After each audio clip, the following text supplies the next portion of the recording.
Hey guys, how's it going? Dude here, I am back with another video. Today, got a very exciting one for you, okay? This is the military's paranormal encounters. Basically, ghost stories told within the military about the times when they come face to face with things that they could not explain or understand. Before we jump into today's video, guys, if you could subscribe and hit that like button, it really does help me out. Also, very exciting, this week I purchased a new camera. It's not the one that I'm using right now because this camera is so in depth. I want to get the settings perfect for when I finally do use it. I purchased the Lumix GH5. From what I've been told, it is an amazing camera, and I cannot wait to start using it, especially on those abandoned exploration videos. But without further ado, guys, let's jump into some spooky military paranormal stories. We're going to start off with a short one. All the links from the sources will be down below in the description, so please do go and check those out. This is Saigon's Haunted Apartments. The building at 727 Tran Hung Dao in Ho Chi Minh City, also known as Saigon, was a building that housed American service members for much of the Vietnam War. But its construction was plagued by accidents from the get-go, some of which killed the workers building it. Many blamed it on the number of floors that the building had.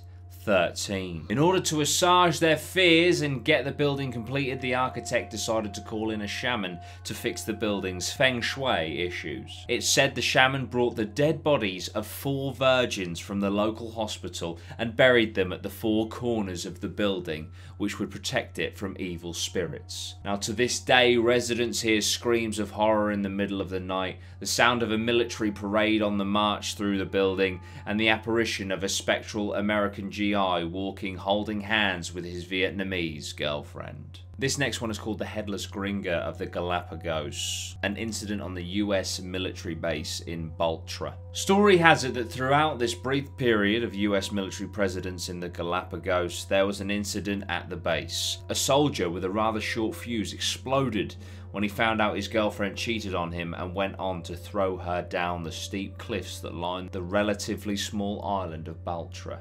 In the process of tumbling down the rocky cliffs, it appeared that the girlfriend became decapitated. The soldier managed to cover it all up, telling everyone that she had simply gone swimming and never came back. Perhaps she ran away with the lover that she had. Years went by and eventually the US packed things up and the war ended. Protecting the vitally strategic Panama Canal too was no longer of a concern. They stripped the base of as much as they could and handed it over to the Ecuadorian army, and that's where things started to get very strange. At first, she appeared to lonely men in the form of a beautiful apparition, luring them with her irresistible good looks to a place far away from anything else before she would unleash her wrath of bitterness and hate in her true form. A headless, screaming ghost. A well-known victim of hers was a smooth-talking stud stationed at the Ecuadorian Air Force Base in Baltra. Some say it was his level of self-assured cockiness that made him prey to the ghost, others say it was merely terrible luck. Nevertheless, he went missing for a few days until he was found on the far eastern side of the island, tied up and foaming at the mouth. Upon being saved, this Don Juan hysterically begged that the Gringa just leave him alone. His story of the incident with the Headless Gringa of the Galapagos brought to light the eccentric smell she exuded, describing it as a sort of Palo Santo, frankincense, perfume, the tree of which is ubiquitous and, in fact, endemic to the northern region of Santa Cruz, Baltra, and the North Seymour Islands. This aroma, however, disturbingly turned into a nauseating odour of rotting flesh upon getting closer to her. The soldiers and higher-ups on the island genuinely thought his dementia would pass, but it never did, and eventually they were forced to send him back to the mainland. The Stone House was formerly an officers' club and bar when the US was on the Baltra Island. It is an impressive structure made out of thick stone and walls, a red roof and impressive windows. A mix of Ecuadorian Army, Marine and Air Force soldiers lived here, roughly 10 or 12 of them. And the one thing they always did religiously was sleep together in a single room. Their loyal dog was kept outside to protect them from whatever evil lingered outside at night. The men that slept here recalled being able to hear the calls of the Headless Gringa of the Galapagos right outside, attempting to summon and lure them out of the the stone house. The dog would whimper and howl, begging to be let inside as the cries of the Gringa grew louder and louder. Some men even reported having the feeling of something crawl into bed with them late at night, getting on top of them and sitting down on their chest, almost as if attempting to suffocate them. Upon waking, the feeling would immediately disappear. Sometimes a presence would manifest itself in the form of a shadowy, silky figure that would linger around the back of the house. To this day, it's still unclear whether the presence of the headless Gringa of the Galapagos is a mere figment of the imagination or something that truly goes beyond hearsay. And the crazy thing is, you can actually go to Baltra Island now and stay and see if you can come across the headless Gringa of the Galapagos. And I pitch a question to you right now in the chat, guys. Would you go there? Because do you know what? I think I would. Okay, so this next one is from King Sequoia on Reddit. And he says, so I am currently stationed on an aircraft carrier commissioned in '77. There is never a lack of creepiness on that thing at night. I work security on it at night and we rotate from nights to days every so often. I remember one night my buddy was heading up to the flight deck with a rifle from where our armory is on the first deck up to the flight deck on the 4th level, which is a 5-story difference. It's a lot of distance to travel alone at night, so he gets to a certain part of the boat that's almost pitch black. 1 story down from the flight deck and he hears these footsteps behind him. He looks back and no one is there, so he picks up the pace. And as he does, he hears the same footsteps. He looks back and this time he sees a dark figure about 30 feet behind him. At this point, his fuck that switch turns on and he starts briskly jogging. He then hears the footsteps also pick up the pace and run after him. He dead sprints up the last flight of stairs up to the flight deck and hustles over to where we are on the front of the ship. He's white as a ghost and tells us what happened. We stay away from that area of the ship now. Other than that, down on the 7th deck of the ship, second to last deck before you hit the hull, there are munition storage areas. Basically, that's where we keep our bombs for the planes. Well, back in the day, a little girl falls down one of the ladder wells, which is legit a 6-story drop to the bottom. She ended up dying. There are chains and various other items that can be moved, and they say at night, if you're not paying attention, zoning out, she'll come by and rattle the chains hanging from the ceiling and move things. The fantail, which is an area that is outside the ship that looks over the water on the back of the ship, there are multiple ghosts that fuck with 2 lookouts that stand watch there. One of the ghosts is a little girl. You'll hear her giggling. Then a bouncy ball on the deck out there, then splash in the water. There is also a ghost that will come to you as you're nodding off on watch. He'll be in his dress uniform, he'll tap you on the shoulder and say, don't report this, then he'll jump into the water. Other than that, there is always a constant feeling of being watched at night if you're alone in certain areas. This next one comes from Creepy Reddit Loner on Reddit. This is my dad's story. After he was done in Vietnam, he soon stationed at an Air Force base in Greenland.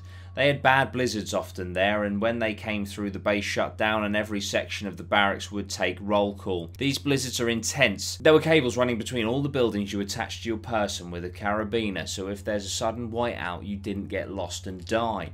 They had people die literally 20 meters from shelter because they got lost in bad weather and froze. He said for about 5 months, every time they locked down for weather, they would hear horrendous screaming outside.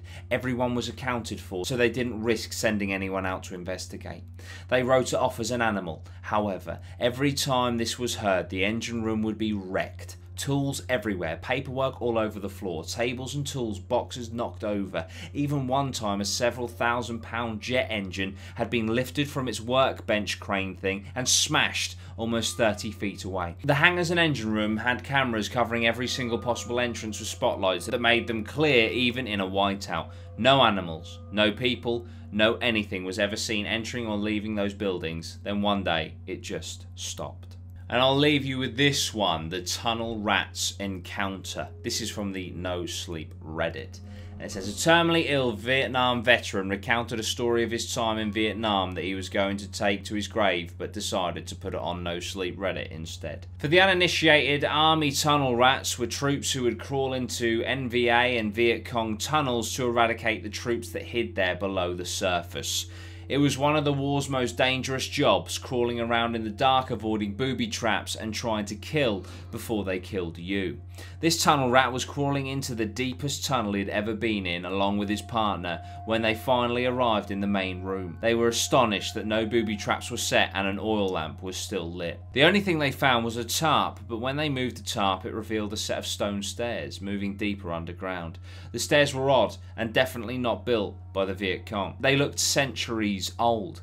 The two men cautiously climbed down the stairs, guns drawn, when they came upon another tarp. Cautiously, the rats moved the tarp with their pistols and fixed their flashlights on 10 or so Vietnamese people, dressed as Viet Cong, but with blank faces looking into space, bodies rocking back and forth, eyes a solid colour. The men waved their flashlights and weapons in their faces, but nothing stopped their rocking motion. Their now rusted weapons were in a pile in the corner. At the head of the room was a golden icon of a naked woman, except the lower half of her body featured 8 tentacles instead of human legs. The men were incredibly tempted to touch the icon, but instead decided to rig the entrance with C4 and bail as fast as possible. As they were leaving, a woman's voice called out to them. They ignored this, exited the tunnels, and blew it to hell. They still can't explain what they saw down in those tunnels, but it clearly scared them to the point where they felt that it should be sealed forever. And we're going to do one more, another Vietnam ghost story. It's Marines in Vietnam would often try and recruit locals to help guide them in their area of operations. In some areas, however, the locals were fearful of going into the densest, darkest parts of the jungle. The reasons they found was the locals' superstition that phantoms called Ma occupied the trees there. Montagnards warned the US troops that reanimated corpses awaited them in the trees. The Marines, of course, shrugged the stories off as folklore. Starting in 1965, it became very real. American troops in the jungles of Vietnam began reporting ghostly figures moving supernaturally through the trees.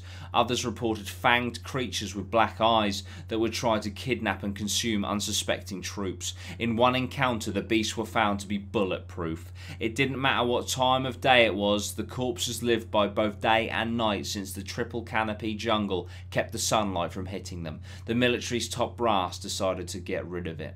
That's the real reason the military developed Agent Orange and napalm. The Marines would then roll in with flamethrowers to finish the job. So there we go, guys. That is some military paranormal encounters. What did you guys think? I hope that you enjoyed. If you did, please do let me know down below, and I will search the internet for some more stories to bring you in a future video. That's it for me today, guys. Thank you so much. I really do appreciate it. Like I said earlier, if you could like, share and subscribe to this video and to this channel, that would be amazing. We're very close to 100k now. I can almost taste it, so if you could help me get there, that would be absolutely amazing. I've got a new podcast, guys, the Allegedly Possibly Maybe podcast. We bring you a brand new podcast every Sunday at 4 p.m. That is on YouTube. If you go over to the dedicated YouTube channel with the same name, also on Spotify, Apple Podcasts and Amazon Music to listen to the podcast. Alright, guys, thank you so much. I'll see you very soon. Sweet one, geese.